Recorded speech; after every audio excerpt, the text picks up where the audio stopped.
안에서 아이들을 양육합시다. 하나님 안에서 아이들을 양육합시다. 오늘 처음 나오신 분 우리 감사드려요. 네, 하나님 안에서 자녀를 양육합시다 라는 제목으로 우리 말씀 증거하도록 하겠습니다. 잘 아실지 모르겠는데 지금은 외국에 미국에 있는 야구 다저스 팀의 코치로 유명한 분인데요.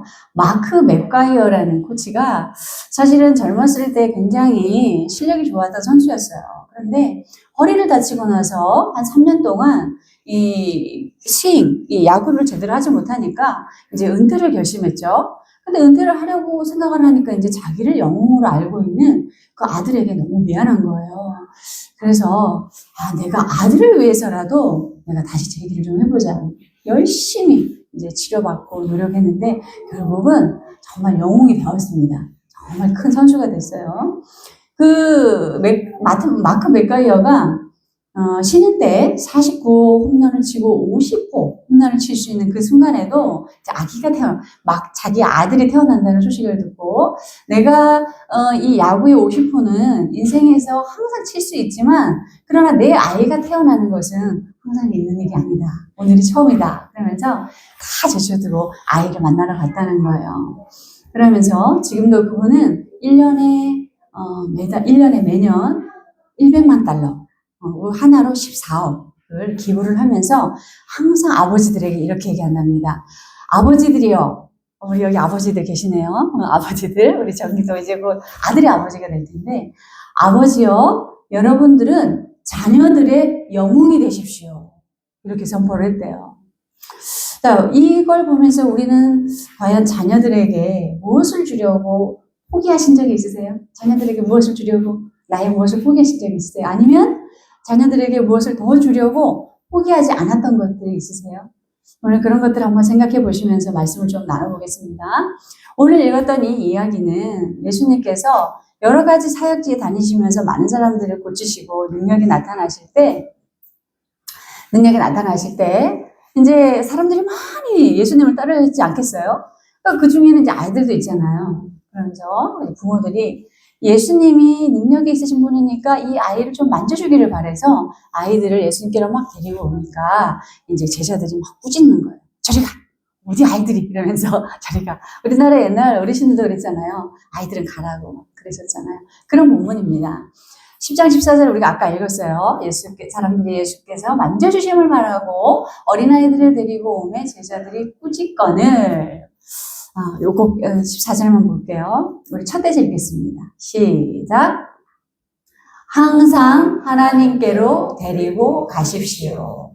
지금 부모들이 아이들을 데리고 예수께로 갔더니 제자들이 막 꾸짖어요.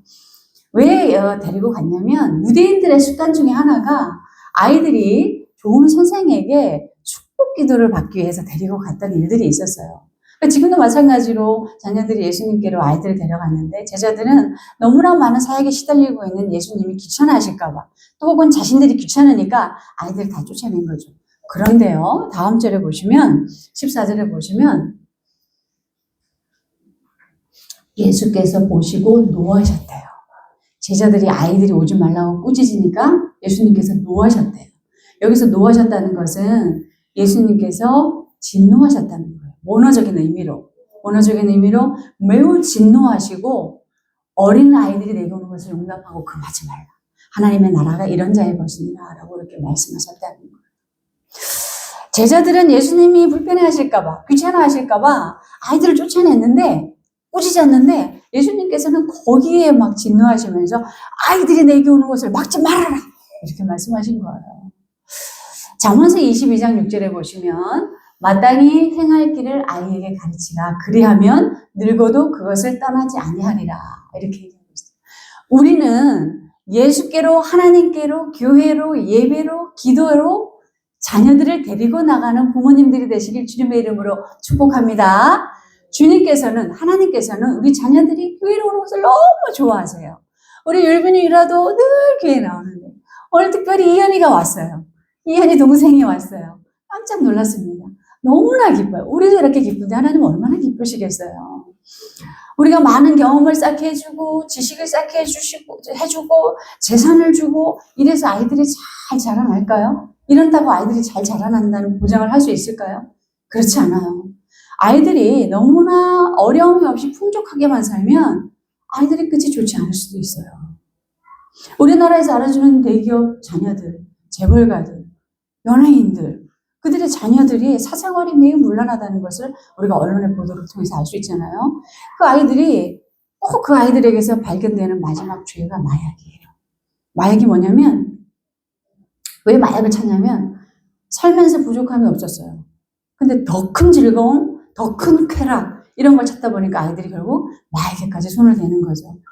너무 아이들에게 다 해주고 다 아이들에게 필요를 채워주고 부모가 알아서 다 해준다? 아이들이 반드시 성공한다는 보장을 할 수 없습니다. 유대인의 탈무드에는 이런 이야기가 있어요. 물고기 한 마리를 주면 하루밖에 못 살지만 물고기 잡는 방법을 가르치면 한평생 살 수 있다.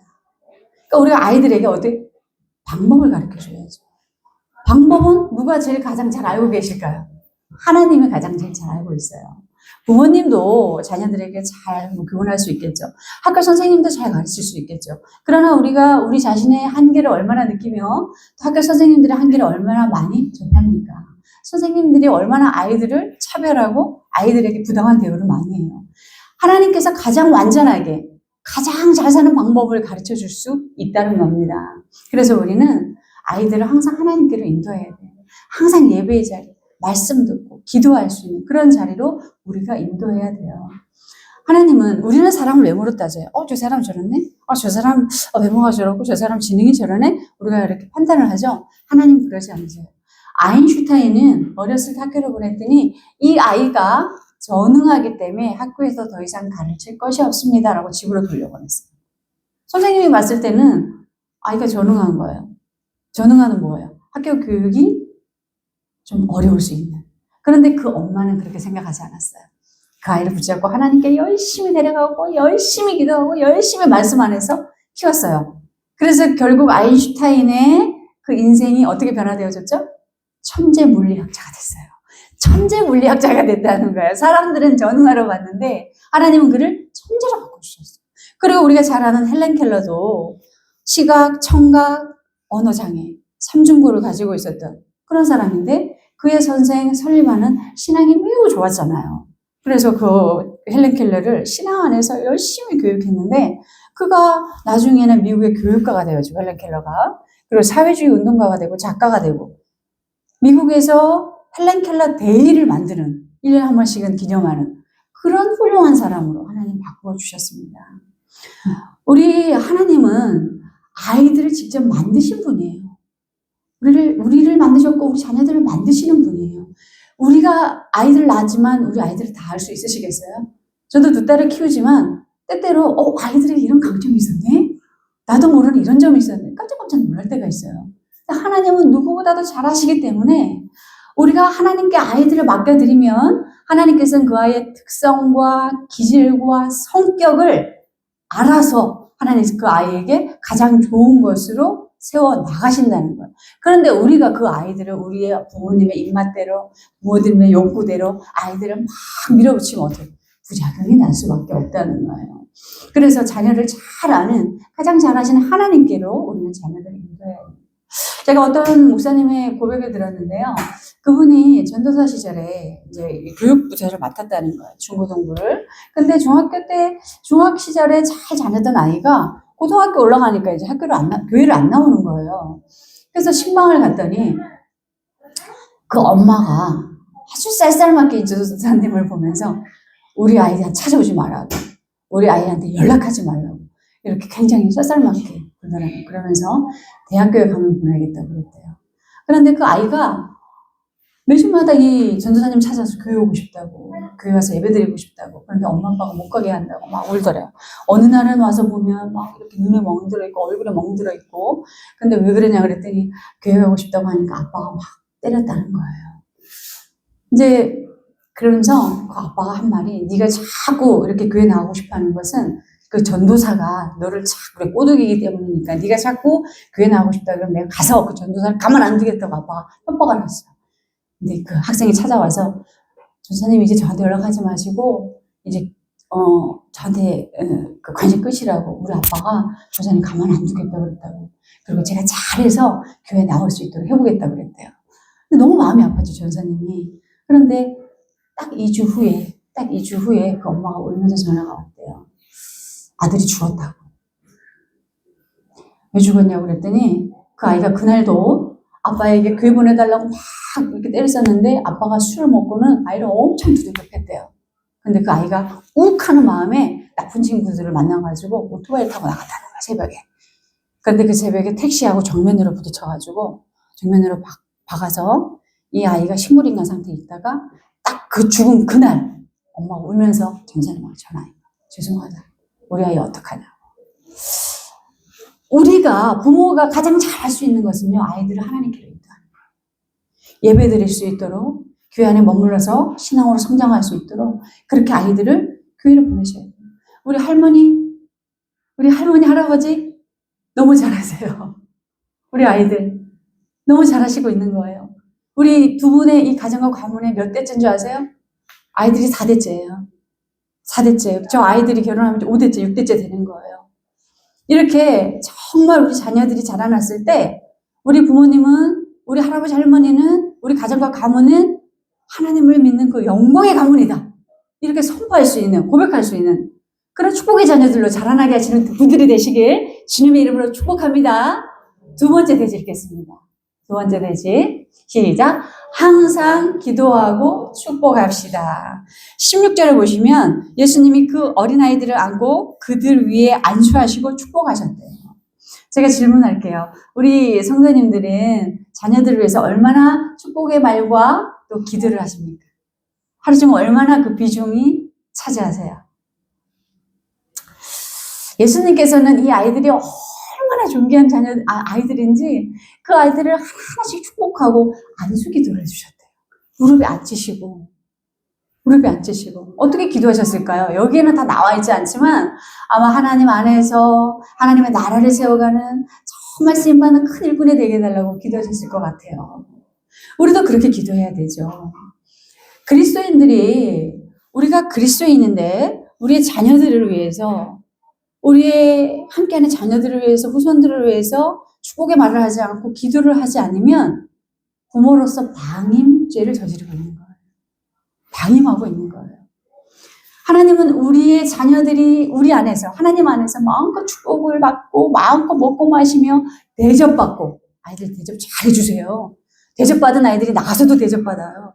대접 잘 해주시고 마음껏 꿈을 펼치는 아이들로 자라나기를 원하세요. 그래서 매일마다 축복의 말과 기도를 해줘야 하는 거죠. 자, 잠깐 우리 사진 볼게요. 보세요. 저쪽에는 감사합니다 말을 들은 밥이에요, 밥. 이쪽에는 짜증나, 정말 싫어, 미워라는 악한 말을 들은 밥이에요. 여기도 마찬가지예요. 좋은 말, 나쁜 말. 저기도 양파잖아요. 좋은 말, 나쁜 말. 나쁜 말, 좋은 말. 여기 좀 바뀌었네요. 요거 나쁜 말, 좋은 말. 왜 저게 바뀌었을까요? 제가 잘못 보냈네요. 이렇게 EBS와 MBC에서 실험을 했어요. 실험을 했는데 한 통에는 감사의 말을 담은 그 밥, 한 통에는 또 악한 말을 하는 그 밥을 이렇게 담아놓고 매일같이 그 사람이 여기는 좋은 말을 하고 여기는 나쁜 말을 했어요. 그런데 여기도 곰팡이가 피고 여기도 곰팡이가 폈는데 여기 핀 곰팡이는 사람에게 유익한 유익균. 그런데 여기 핀 곰팡이는 악한 그런 곰팡이가 펴서 거의 다 썩었더라는 거예요. 이게 말의 능력의 힘을 보여주는 거죠. 말의 힘을 보여주는 거예요. 톨스토이 일화 중에 톨스토이가 이제 친척을 만나서 길을 가고 있는데 어느 거지가 다가와서 구걸을 하더래요. 그래서 톨스토이가 주머니를 막 뒤져서 이제 뭐 하나 주려고 보니까 아무것도 없는 거죠. 아무것도 없어요. 그래서 이렇게 얘기했어요. 정말 미안해요, 형제요. 내게 돈이 한 푼도 없어요. 이렇게 얘기를 했더니 그 거지가 이러더래요. 선생님 누구신지는 모르지만 선생님은 제가 구한 것 이상을 주셨어요. 지금까지 살면서 아무도 저에게 형제라고 불러준 사람이 없어요. 그러더래요. 형제라고. 우리 교회에서 형제요, 자매요 이렇게 부르잖아요. 형제라고 불러주셨기 때문에 너무 감사드립니다. 그때부터 이 톨스토이가 가난한 자들과 함께 여생을 보냈다고 전해지고 있어요. 그러니까 우리 자녀들에게 좋은 말만 하세요. 좋은 말만 하셔야 돼요. 반대로 축복의 말을 듣지 못하고 자라난 아이들은 그 미래가 어때요? 어둡고 희망이 없어요. 축복해 줄 수 있는 자녀가, 기도해 줘야 되는 자녀가 자꾸 악한 말을 한다고 생각해 보세요. 부정적인 말을 한다고 생각해 보세요. 그 자녀가 어떻게 되겠어요? 아, 나는 이런 자녀구나. 나는 이런 사람이라구나. 그구나. 라는 악한 프레임을 스스로 만들어요. 그 프레임을 같이 살아가는 거예요. 우리가 잘 아는 이성미 씨, 그림 바꿔주세요. 이성미 씨가 자기 아들에게 늘 이렇게 얘기했대요. 이 아무짝에도 쓸모없는 놈, 쓰레기 같은 놈. 이렇게 얘기했다는 거예요. 왜? 아들이 게을르니까. 그렇게 얘기했다는 거예요. 그런데 그렇게 얘기하고 돌아서는데 하나님이 그 이성미 씨의 귀에 내가 진짜 네 아들을 그렇게 만들어주랴? 이렇게 들렸다는 거죠. 그러면서 순간 하나님께서 보여주시는 환상이 아들이 피를 철철 흘리면서 땅에 쓰러져 죽어가고 있는 모습을 보여줬대요. 너무나 무서워서 그때부터 엎드리고 회개하고 그때부터 기도를 시작했대요. 그때부터 악한 말을 하지 않기 시작했대요. 그랬더니 아들이 엄마 요즘은 왜 나한테 나쁜 말 안 해? 이러더래요. 그때부터 기도를 했답니다. 우리가 여러 종교가 있어요. 불교도 있고 힌두교도 있고 뭐 여러 종교가 있어요. 그런데 그리스도인들이 유독 많은 복을 받는 이유가 뭘까요? 하나님께서 당신의 자녀들에게 늘 축복의 말씀을 해주시기 때문에 그래요. 늘 축복의 말씀을 하시기 때문에 우리가 복을 많이 받은 거예요. 그래서 우리 부모님들도 항상 우리 자녀들에게 축복의 말씀을 많이 해주시길 바랍니다. 요한삼서 1장 2절 우리 함께 우리 자녀들이 복을 받으라고 선포하겠습니다. 시작! 사랑하는 자여 내 영혼이 잘됨같이 내가 범사에 잘되고 강건하기를 내가 강구하노라. 아멘. 이런 자녀들이 될 줄로 믿습니다. 민수기서 말씀도 시작! 아론과 그의 아들들에게 말하여 이르기를 너희는 이스라엘 자손을 위하여 이렇게 축복하여 이르되 여호와는 내게 복을 주시고 너를 지키시기를 원하며 여호와는 그의 얼굴을 내게 비치사 은혜 베푸시기를 원하며 여호와는 그 얼굴을 내게로 향하여 드사 평강 주시기를 원하노라 할지니라 하라. 그들은 이같이 내 이름으로 이스라엘 자손에게 축복할지니 내가 그들에게 복을 주리라. 아멘. 여기에 계신 우리 부모님들이, 어르신들이 우리 자녀들에게 축복하면 뭐라 그래요? 하나님이 내가 그들에게 복을 주리라. 아멘. 그래서 항상 이렇게 기도하시는 우리가 되기를 축복합니다. 그리고 예수님이 기도해 주셨어요. 기도를 하셔야 돼요. 기도를 잘한 자녀는 절대 망하지 않아요. 그래서 자녀들이 자라면서 어려움 당할 때마다 이런 고백하는 자녀들이 있어요. 내가 천사인지 사람인지 모르겠는데 자꾸 나를 보는 손길이 느껴져. 이런 고백을 해요. 왜? 부모님께서 그 자녀들을 위해서 미리미리 기도를 다 하셨고 그리고 어려움을 만났을 때 하나님 막 부어주시기 때문에 그래요. 부어주시기 때문에. 그래서 제가 말씀드렸잖아요. 기도는 뭐라 그랬어요? 적금이라고. 그러니까 적금 들으셔야 돼요. 기도의 적금을 드셔야 돼요. 자녀들을 위해서. 하나님 안에 있다가도 자녀들이 한 번쯤 방황할 때도 찾아와요. 그러나 우리가 기도의 적금을 들어놓으면 자녀들이 반드시 돌아와요. 반드시 하나님께로 돌아와요.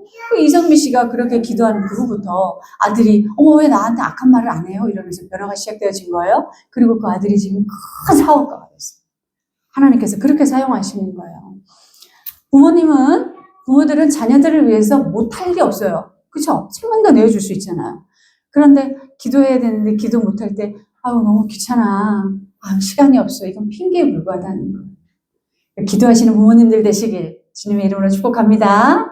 세 번째 읽겠습니다. 시작! 항상 근실히 징계하십시오. 아멘. 잠언서 29장 15절 함께 읽겠습니다. 시작! 채찍과 꾸지람이 지혜를 주거늘 임으로 행하게 버려둔 자식은 어미를 욕되게 하느니라. 아멘. 이해되시죠? 우리가 아이들을 훈계할 때 훈계하지 않으면 임의로 내버려두면 자녀들이 어떻게 해요? 부모를 욕되게 한다는 거예요. 자녀를 근실히 징계할 수 있어야 돼요. 우리가 유튜브 영상에 보면 개그맨 이수지 씨가 교사 패러디하는 쇼츠들이 올라와요. 이게 뭐냐면 이제 현재 아이들을 키우는 대한민국의 부모의 모습들을 고발하는 블랙 코미디 같은 거예요. 부모는 아이들을 넘치도록 사랑해야 하는 건 당연한 거예요. 당연하죠. 그런데 만약에 아이들에게 사랑만 준다고 생각해 보세요. 아이들을 좀 혼내고 훈육하고 잘못했을 때 좀 매로도 다스릴 수 있는 그런 것들이 없다고 생각해 보세요. 그러면 아이들이 반드시 실패하는 자녀들이 사랑만 줘서는 되지 않아요. 사랑과 엄한 훈육의 이 균형이 잘 이루어질 수 있어야 합니다.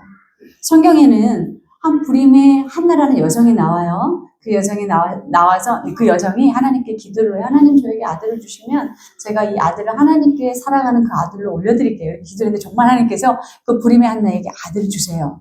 그런데 이 한나가 36개월째 젖을 뗄 때, 그때 이스라엘은 36개월까지 먹였나 보더라고요. 그럼 우리나라 나라 4살이잖아요. 36개월이 돼서 젖을 뗐을 때 이 아이를 그냥 하나님께 성전에 갖다 바쳤어요. 아이를 가지고 임신하고 낳아서 이 아이를 36개월 될 때까지는 아이만을 위해서 집중해줬어요. 아이만을 위해서 집중하고 사랑 듬뿍 주다가 그 후에는 하나님의 그 성전에, 즉 말하면 하나님의 예배당에 바쳤다는 거예요. 왜냐하면 한나가 불임이기도 했었고 그래서 아들을 얻기도 했었지만 이 불임 때문에 그 남편이 첩을 들이고 있었어요. 그러니 이 아들이 자라날 가정 환경은 적절치 못했던 거예요. 그래서 눈물을 무릅쓰고 그 마음 아픔을 견디면서 아이를 하나님께 갖다 맡겼어요. 성전에 갖다 맡겼어요. 그리고 하나님의 말씀을 듣는 그런 자녀로 자라나게 했는데 하나님께서는 그 아이를 전문 이스라엘을 다스리는 큰 위대한 선지자가 되게 하셨어요. 교육학자들은 이렇게 얘기합니다. 육아의 궁극적인 목적은 자녀를 어떻게 잘 독립시킬 수 있는가입니다. 그리고 자식을 행복하게 살게 하려면 무엇이든지 원하는 대로 다 줘서는 안 된다. 우리가 그렇잖아요. 자녀들이 성인이 되어서 이제 자기의 앞길을 잘 살펴서 잘 살아가길 바라잖아요. 독립을 해서.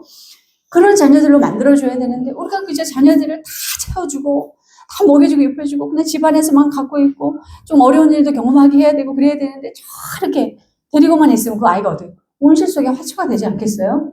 야생에 있는 나무는 태풍이 치고 미바람이 몰아쳐도 넘어지지 않아요. 뿌리를 더 깊이 내리죠. 그 태풍으로 인해서. 그런데 온실 속의 화초는 작은 바람만 불어도 꺾여져요. 그러니까 우리가 자녀를 기를 때 어디 사랑을 충만히 듬뿍 주되 그러나 엄한 훈육과 징계도 동시에 동전의 양면처럼 갖춰야 됩니다. 이런 균형 있는 부모님들이 되시길 주님의 이름으로 축복합니다. 우리 함께